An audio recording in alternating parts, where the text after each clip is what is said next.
그리스도인의 직업관에 대해 함께 말씀을 나누기를 원합니다. 한국어에서 직업을 뜻하는 단어로는 직업, 일자리, 밥줄, 천직, 전문직 등이 있습니다. 영어에는 어떤 단어들이 있을까요? job이 있고요, work, 또 occupation, career, profession, trade, 또 vocation 등이 있습니다. 한글이든 영어이든 직업의 개념을 크게 두 가지로 나누어 보면 좋겠습니다. 생계수단으로서의 일 또는 잡, 그리고 사명감이 부여된 천직 또는 보케이션으로 분류해 보면 좋겠습니다. 천직으로 번역되는 보케이션이라는 단어의 접두어, 여기에서 VOC는요 콜링이라는 뜻을 가지고 있습니다. 그래서 보케이션이라는 단어는요 직업, 천직의 뜻도 있지만 성직자가 되어야 한다라는 소명의식이라는 뜻도 가지고 있습니다. 결론부터 말씀을 드리자면 우리 그리스도인들은 다 왕같은 제사장들입니다.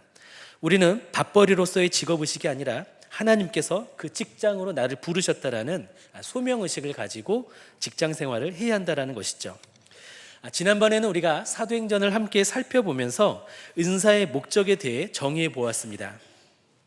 사람마다 은사는 다르지만 모든 은사의 궁극적인 목적은 보이지 않는 하나님을 보이게 하는 것이라고 은사의 목적을 정의해 보았죠.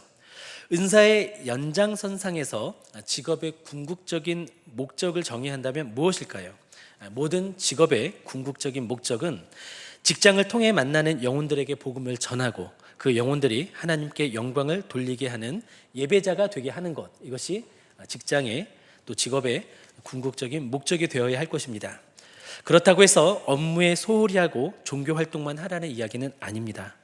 자신이 해야 할 바를 다 하되 거기에서 머무르지 말고 그곳의 영혼들과 그곳을 통해 만날 수 있는 영혼들에게 가장 귀한 하나님의 선물을 전달하시라는 것이죠. 오늘은 본문을 통해서 고용주와 피고용인의 관계를 살펴보기를 원합니다. 상이한 입장에 있는 두 그룹에 하나님께서 어떤 말씀을 하시는지, 그리고 궁극적인 직장의 비전이 무엇인지를 함께 듣기를 원합니다. 첫째로 그리스도인 종업원의 사명에 대해서 함께 살펴보기를 원합니다. 2주 전에는 부모와 자녀와의 관계, 그리고 지난주에는 남편과 아내와의 관계에 대한 말씀을 나누었습니다. 오늘은 고용주와 종업원의 관계를 살펴보겠는데요. 그 관계는 지난 2주 동안 나누었던 관계의 원리와 동일합니다. 이 역시도 상호 복종의 원리를 적용하시면 됩니다. 우선 당대의 정황을 우리는 이해해야 할 필요가 있는데요. 신약 성경이 기록될 당시에 이때에는 노예제도가 있었습니다. 어떤 지역에는 인구의 3분의 1이 노예였습니다. 그중 많은 노예들이 또 가사 도우미의 역할을 했는데요. 그러한 사람들은 가족의 구성원에 포함되어 있었습니다. 그리고 본문은 상전과 종의 바람직한 관계를 설명한 것이지 노예제도를 지지하고 있는 말씀은 아닙니다. 존 맥어더 목사님은 이 부분을 잘 설명하셨는데요. 신약의 가르침은 인간의 제도를 개혁하고 개조하는 데 초점을 맞추지 않습니다. 인간 문제의 근본 원인은 결코 제도가 아닙니다. 사람의 마음이지요. 마음이 악하면 최고의 제도도 타락시키고 마음이 의로우면 최악의 제도도 개선시킵니다. 한편 바울 시대의 노예 제도는요, 18세기 그리고 19세기까지 이어지는 흑인 노예 제도처럼 가혹하지는 않았습니다. 물론 1세기의 노예 제도도 불평등과 불의가 가득했지만 가정에 따라 종들은 어느 정도의 자유와 권리와 책임을 누릴 수가 있었습니다. 종들 중에는 가정교사를 하는 종들도 있었고 보모 또는 요리사인 경우도 있었습니다. 그런 맥락에서 종과 상전에 대한 가르침은 오늘날의 종업원과 고용주의 관계로 적용할 수가 있는 것이죠. 뿐만 아니라 계약직, 정규직, 시간제 임금 노동자, 하청업자, 매니저, 사업주 모두에게 적용될 수가 있는 것입니다. 먼저 피고용인에게 주시는 말씀을 함께 살펴보기를 원합니다. 우리 6장 5절에서 7절까지 함께 읽겠습니다. 종들아, 두려워하고 떨며 성실한 마음으로 육체의 상전에게 순종하기를 그리스도께 하듯 하라. 눈가림만 하여 사람을 기쁘게 하는 자처럼 하지 말고 그리스도의 종들처럼 마음으로 하나님의 뜻을 행하고 기쁜 마음으로 섬기기를 주께 하듯 하고 사람들에게 하듯 하지 말라. 아멘. 첫째로 직원은 상사가 시키는 일을 해야 할 의무가 있습니다. 자녀가 부모에게 순종하고 공경하듯이 직원은 상사를 존중하고 따라가야 합니다. 5절에서는요, 두려워하고 떨며 성실한 마음으로 순종하라고 하는데, 여기서 두려워하고 떨며라는 표현은 존경하고 겸손하라라는 의미입니다.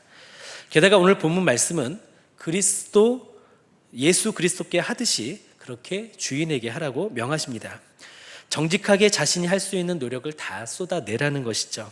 마지못해 하는 것, 최소한의 일만을 때우는 것만으로는 충분하지가 않다라는 것입니다. 기쁜 마음으로 주인을 자진해서 섬기도록 힘써야 한다는 것입니다.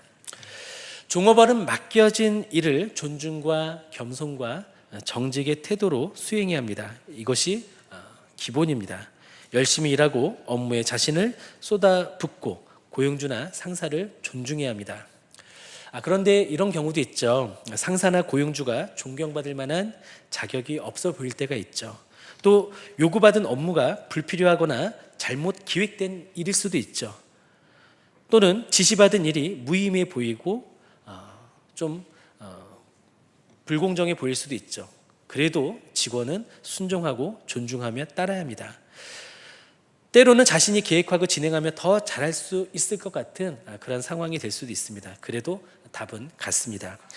신앙 양심에 어긋나는 일을 지시받지 않는 한 우리는 상사가 맡긴 일을 수행해야 하는 그런 책임이 있는 사람들입니다. 또 우리는 상사에 대해서 또 고용주에 대해서 뒷담화라는 것을 많이 하게 되지 않습니까? 휴게실에서 커피 한 잔을 마시면서 상관을 헐뜯을 때에 우리는 그 뒷담화에 합세를 하거나 또 암묵적으로 동의하지 않기를 바랍니다. 그 대신 진심으로 상관을 옹호하는 우리들이 되기를 원합니다. 그러면 아마 분위기는 달라질 것입니다. 그렇다고 해서 아첨을 하거나 특별히 좋아해야 한다라는 뜻은 아닙니다. 다만 성경의 명령이기 때문에 우리는 함께 일하고 또 존중하고 경의를 표해야 한다는 것이죠. 직원은 예수님께 헌신한 사람들로서 상사의 권위를 존중해야 합니다. 그리고 단순히 세속적인 이득을 얻기 위해서 인간 고용주를 위해 일해서는 또 안 되는 것이죠. 예수님을 위해 일하는 것처럼 적극적이고 즐거운 태도로 일해야 합니다. 둘째로 직원은 상사가 지켜보지 않을 때에도 부지런하고 성실하게 맡은 바 일을 다 해야 합니다. 직원은 눈가림만 하지 말아야 합니다. 상사는 나를 보지 못해도 하나님은 나를 지켜보고 계신다. 그런 마음가짐으로 일을 해야 합니다. 궁극적으로 우리가 보고해야 할 대상은 누구입니까? 바로 인간이 아니라 주님이시죠. 종업원으로서 우리는 일에 대한 봉급을 받습니다. 하지만 그 보상은 일시적인 것이죠. 그리고 금방 없어집니다. 그런데 본문에서는 우리에게 어떤 약속을 주십니까? 8절을 보니까 우리가 이 땅의 상사를 충실히 섬기면 하나님이 우리에게 영원한 보상을 주신다라고 말씀하고 있습니다. 우리는 마지막 날에 우리의 직장 생활에 대해서도 예수님께 해명해야 됩니다. 그러므로 우리들은 어떤 식으로든 상사를 속여서는 안 됩니다. 우리는 근면해야 합니다. 그리고 충성스러워야 합니다. 또한 정확하고 책임감 있는 사람이어야 합니다.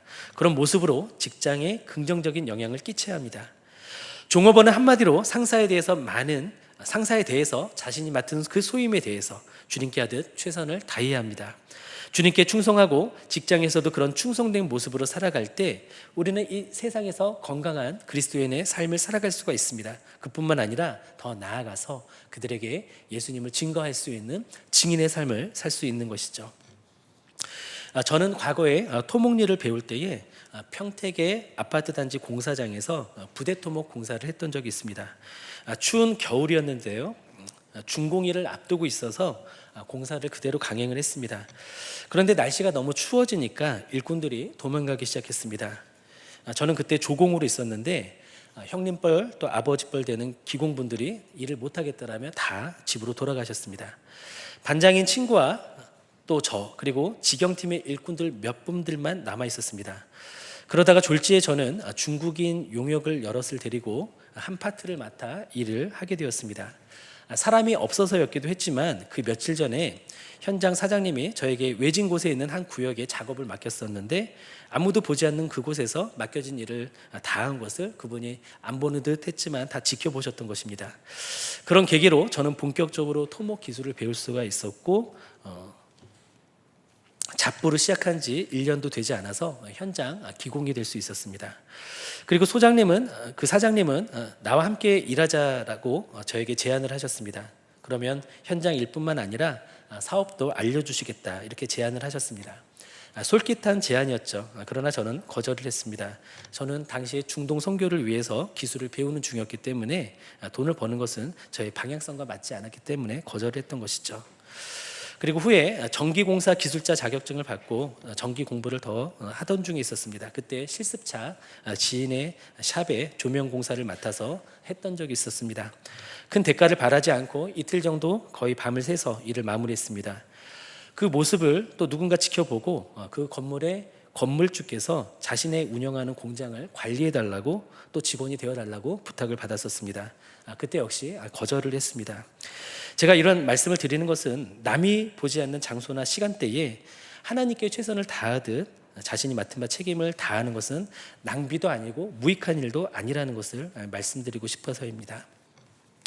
둘째로 그리스도인 고용주의 사명에 대해서 함께 살펴보기를 원합니다. 고용주 역시 피고용인과 마찬가지로 예수님의 권위 아래에 있습니다. 그러므로 고용주 역시 마지막 날에 하나님 앞에서 자신의 직장 생활에 대해서 결산해야 한다는 것이죠. 조직의 수장이나 매니저, 기관의 권력자도 주님 앞에서는 결산해야 될 책임이 있습니다. 사회적인 신분이나 계층에 관계없이 모든 사람은 누구나 자신이 보낸 시간과 살아온 삶에 대해서 하나님 앞에 해명해야 될 날이 온다라는 것입니다. 그러면 고용주에게 주시는 말씀은 무엇일까요? 우리 6장 9절 말씀을 함께 읽겠습니다. 상전들아 너희도 그들에게 이와 같이 하고 위협을 그치라. 이는 그들과 너희의 상전이 하늘에 계시고 그에게는 사람을 외모로 취하는 일이 없는 줄 너희가 알미라. 아멘. 너희도 그들에게 이와 같이 하라라고 말씀합니다. 상사가 종업원을 대하는 것은 직원이 상사를 대할 때와 같아야 합니다. 상사도 주님을 섬기듯이 종업원에게 존중과 존경의 태도를 취해야 합니다. 고용주라 할지라도 종업원을 존대하며 그리고 위협하거나 사람을 외모로 취해서는 안 됩니다.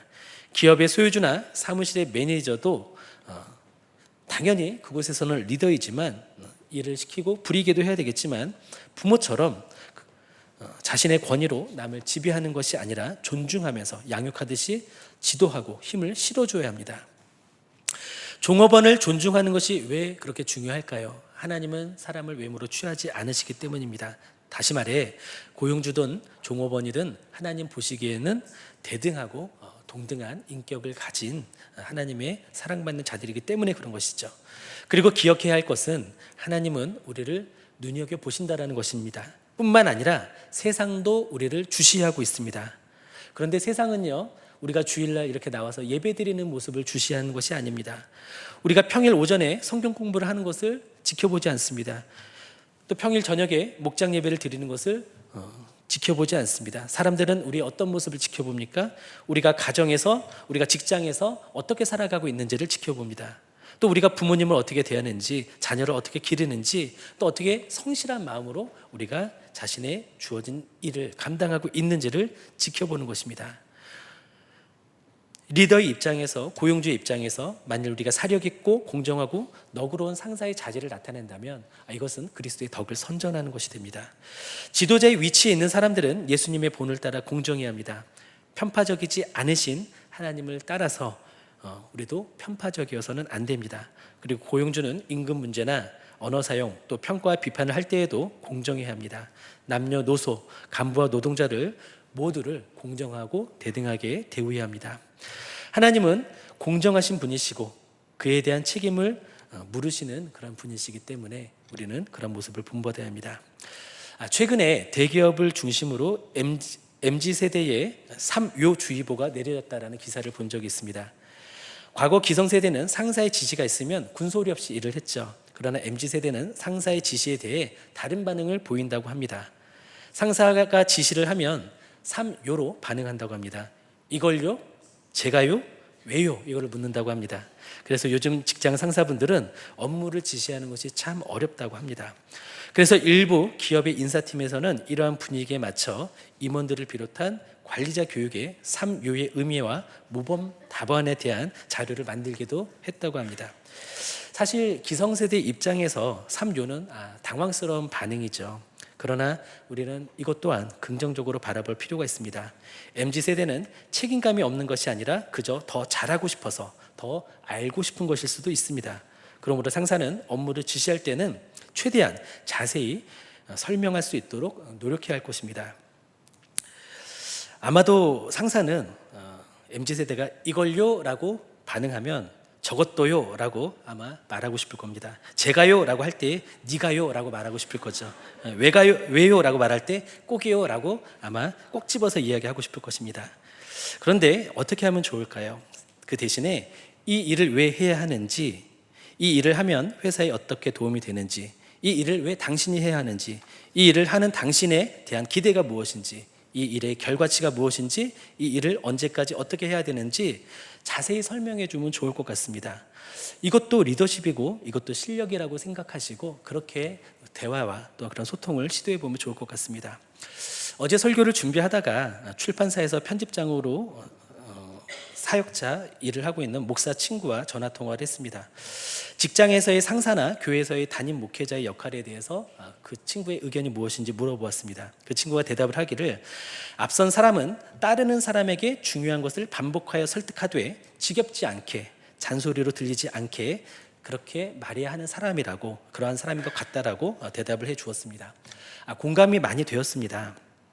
그런데 솔직히 저는요, 잔소리만 잘할 자신이 있습니다. 그래서 입을 닫는 편입니다. 그러나 저도 성숙한 목회자가 되도록 힘쓰겠습니다. 여러분들의 기도를 부탁드리겠습니다. 여러분들께서 사업주이시라면, 중간 관리자이시라면, 또 선임이시라면 자신의 모습을 한번 점검해 보시면 어떨까요?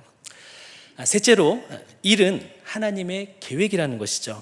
일을 즐기는 사람이 있기는 하지만 그것은 좀 드문 경우죠. 대다수의 분들은 평일에 고된 일을 견뎌내면서 일하지 않아도 되는 주말을 손꼽아 기다립니다. 그리고 많은 분들은 노후 대책을 일찌감치 세워서 빨리 은퇴할 수 있기를 바랍니다. 그리스도인들도 일에 대해서 부정적인 시각을 가지고 있는 경우가 많습니다.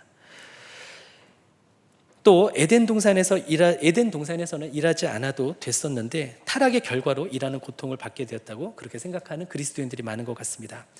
그런데 창세기 1장을 보면은요, 일의 첫 장면을 보여줍니다. 하나님께서 천지를 창조하시고 하나님이 나누시고 하나님이 칭하시고 하나님이 만드시고 하나님이 모으시고 하나님이 두시고 하나님이 복 주셨습니다. 하나님께서는 하루에 한 가지씩 차례차례 이 세상을 창조하시는 일을 하셨습니다. 하나님께서는 스스로 원하셔서 기쁨과 지혜로 이 세상을 창조하셨죠. 그리고 그 지으신 것을 돌아보시면서 좋았더라 라고 말씀하셨습니다. 일을 하시고 큰 기쁨과 성취감을 누리셨던 것입니다. 그리고 성경에 나오는 두 번째 일의 장면은 창세기 2장에서 볼 수 있는데요, 하나님께서는 아담에게 에덴 동산을 가꾸고 돌보라고 말씀하셨습니다. 아담은 불평하지 않았습니다. 그리고 보수를 원하지도 않았습니다. 하나님이 주신 일로서 기쁘게 받아들였습니다. 이와 같이 일은 형벌이 아니었고 일은 하나님의 계획이었습니다. 사람의 하루하루를 보람있게 하는 하나님의 방법이었던 것이죠. 그러나 사람이 하나님의 뜻을 거역하고 죄를 지은 후에 일의 본질이 왜곡되었습니다. 더 이상 땅은 열매를 쉽게 내주지 않았습니다. 오히려 가시덤불과 엉겅퀴를 내어서 열매를 맺는 것을 힘들게 하게 했죠. 일터에는 이제 수고와 땀과 좌절이 나타나게 되었습니다. 하지만 이런 변화에도 불구하고 일의 근본적인 가치는 변하지 않았습니다. 여전히 일은 우리에게 명하신 하나님의 의도가 있습니다. 그리고 우리는 한 걸음 더 나아가서 창조, 타락, 구속의 세계관의 관점에서 왜곡된 일의 의미를 회복해야 합니다. 그리고 청지기가 되어서 우리에게 맡겨진 일에 최선을 다해야 합니다. 여기에서 한 가지 더 생각해 보기를 원합니다. 하나님께서는 탕부 하나님이십니다. 그래서 사랑에 대해서는 허비하시는 분이십니다. 우리가 주님을 중심을 다해 사랑하게 되기까지 주님께서는 무궁한 인내로서 우리를 기다려 주십니다. 그러나 주님은 무한하시지만 사람인 우리는 유한하다는 것을 늘 염두에 두십니다. 우리의 지상에서의 인생은 영원하지가 않죠. 우리는 시간의 지배를 받고 있고 연한이 닿으면 육체는 흙으로 돌아가게 됩니다. 그저께 5월 19일 탕부 하나님의 저자이자 또 C.S. 루이스 이후에 기독교 최고의 변증가라는 평판을 받으셨던 팀 켈러 목사님이 72세의 나이로 소천받으셨습니다. 더 많은 저작물을 남기셨으면 했는데 안타까운 마음이 큽니다. 이처럼 사람의 육체는 유한합니다. 그렇게 유한한 우리가 하루 중 어디에서 가장 많은 시간을 보낼까요? 우리는 의식 있는 시간의 대부분을 직장에서 보내게 됩니다. 그렇다면 그리스도인 직장인들에게 하나님의 일의 의미는 무엇일까요? 직장은 속된 곳이고 생계를 위해 어쩔 수 없이 나가서 고통받아야 되는 곳일까요?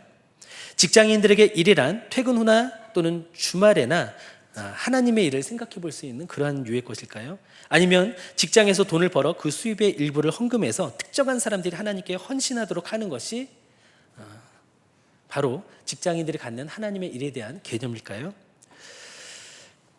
우리는 대부분의 시간을 직장에서 보냅니다. 그런데 이 직장은 단순히 밥벌이 장소가 아닙니다. 직장은 하나님께서 나를 선교사로 세우시고 파송하신 선교지인 것입니다.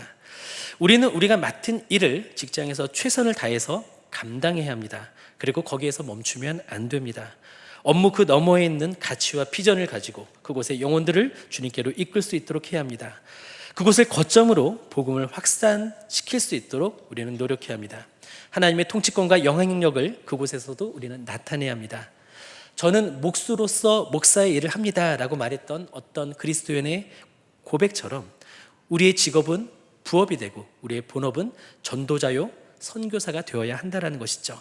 우리 모두는 주님의 택하신 족속이며 왕같은 제사장들입니다. 그런 모습으로 또 복음의 증인들로서 직장에 있는 세상으로 우리는 파송되었습니다. 그것을 기억하기를 원합니다. 성경의 요셉을 떠올려 보기를 원합니다. 요셉은 노예살이를 하면서도 코람데오의 신앙, 즉 하나님께서 언제나 나를 지켜보고 계신다라는 그 믿음으로 자신이 맡은 일을 성실히 감당했습니다. 그럼에도 불구하고 그는 정직했지만 최선을 다했지만 누명을 쓰고 옥살이까지 하게 되었습니다. 그런데 그곳에서도 그는 신전 의식을 가지고 코람데오의 신앙을 가지고 죄수살이를 했습니다. 그러다가 그는 곧 모범수가 되었고 감옥의 책임자는 요셉에게 옥중 죄수 모두를 맡기게 되었습니다. 그리고 재반사무 모두를 요셉이 처리하도록 했습니다. 그리고 그에게 맡긴 일에 대해서는 재확인하지도 않았습니다. 그럴 필요를 못 느꼈습니다. 그처럼 요셉은 종의 신분이든 죄수의 신분이든 신실하게 행했습니다. 그래서 그는 죄수에서 간수장이 되었고 마침내 감옥에서 나와 강대국 애굽에서 바로 왕 다음 가는 높은 지위에 오르게 되었습니다. 그렇게 해서 요셉은 애굽의 총리가 되어서 결국 자신의 민족을 살리게 되었죠. 물론 우리가 요셉과 같이 산다고 해서 요셉처럼 총리가 된다라는 것은 아닙니다. 신뢰를 얻으면 반드시 직장에서 높은 자리까지 승진하게 된다라는 의미도 아닙니다. 요셉은 오히려 자신의 정직함 때문에 감옥에 갇히는 일도 있었습니다. 우리는 여기에서 요셉의 명성과 부에 초점을 맞추지 않기를 바랍니다. 대신에 요셉이 감옥에 있든지 높은 위치에 있든지 존경받는 그런 자리에 있든지 그가 어떠한 태도로 살았는지 신전의식을 가지고 어떻게 살았는지 그 모습을 주목해 보기를 원합니다. 그가 일하고 생활하고 말하는 모든 것에 있어서 그는 사람들에게 신뢰를 얻었습니다. 사람들에게 주목을 받았습니다. 그러나 그는 그것도 즐기지 않았고 그것을 통해서 자신을 향한 사람들의 관심을 하나님께 돌리게 했죠. 중요한 것은요, 우리가 어떤 포지션에 있든지 우리의 시선이 하나님을 향하고 하나님을 경외해야 한다는 것입니다. 주님께서 주신 그 현실에 우리가 또한 그 자리에서 충실할 때 하나님은 우리를 통해서 하나님의 일을 행하실 것입니다. 바라기는 직원은 고용주를 존중하고 코람데오의 신앙으로 죽게 하듯 성실하고 정직하게 직무를 다하기를 원합니다. 그리고 고용주는 그와 같이 종업원을 대하고 주님 앞에서는 자신이 종이며 결산의 날이 있다라는 태도를 가지기를 원합니다. 그래서 섬김의 리더십으로 종업원들을 이끄는 지도자가 되기를 원합니다. 그리고 직장은 밥벌이 장소가 아니라 하나님께서 보내신 선교지라는 것을 믿고 직장에서 자신의 땅끝까지 복음을 전하는 우리 모두가 되시기를 예수님의 이름으로 축원합니다.